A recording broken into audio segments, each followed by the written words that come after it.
কখনো দলীয়করণে বিশ্বাস করে না, কারণ আমরা বিশ্বাস করি এই ক্রীড়াঙ্গন সবার জন্য। এবং আপনারা দেখবেন, যেটা আমরা গর্বের সাথে বলতে পারি, যে ৭৫-এর পট পরিবর্তনের পরেও কিন্তু সেই সময় আওয়ামী লীগের সাথে যারা জড়িত ছিলেন কাউকে কিন্তু কখনো বাদ দেওয়া হয় নাই। এই আওয়ামী লীগের যে ক্রীড়া সম্পাদক ছিল হারুনুর রশিদ, আপনার ছিলেন, আবাহনী ক্লাবের সেক্রেটারি ছিলেন বাদল রায়, আর অনেকেই, মোজাফর হোসেন পল্টু, সাদর হোসেন চৌধুরী, সবাইকে কিন্তু আমরা বিএনপির আমলে সবাই বিভিন্ন ফেডারেশনে সম্পৃক্ত ছিলেন। হারুনুর রশিদকে সেক্রেটারি করা হয়েছিল, কিন্তু আমরা কি দেখলাম? নির্মম পরিহাস। এই আওয়ামী লীগ ক্ষমতা আসার পরে শুধুমাত্র আওয়ামী লীগ করতে করতে সব শেষ করে দিল।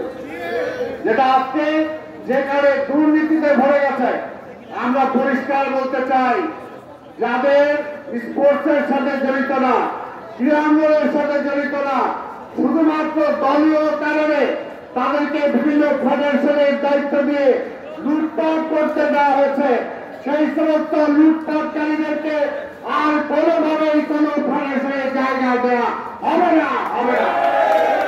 এবং আমরা বলতে চাই আজকে সরকারের কাছে, ক্রীড়া উপদেষ্টার কাছে, অনতিবিলম্বে আমাদের ক্রিকেট বোর্ডে আপনারা দেখেছেন, গতকালকে সমর্থকরা সেখানে গিয়েছিল, সেখানে মানববন্ধন করেছে।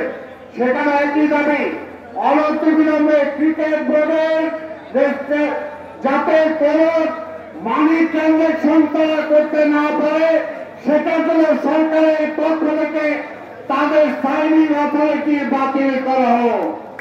কারণ ইতিমধ্যেই তারা অনেক টাকা লুটপাট করেছে। ঠিক তেমনি ভাবে ফুটবল ফেডারেশন, আপনারা জানেন, এই সালাউদ্দিন ফেডারেশনে আসার পরে এই ফুটবলকে তারা শেষ করে দিয়েছে, কিন্তু ফুটবলের কোটি কোটি টাকা তারা লুটপাট করেছে। এখনো আবার তারা সেই ফুটবল আসতে চায়। আমরা কোথাও কোনো বিশৃঙ্খলা করি নাই, এখনো করব না, আমরা করতে চাইও না।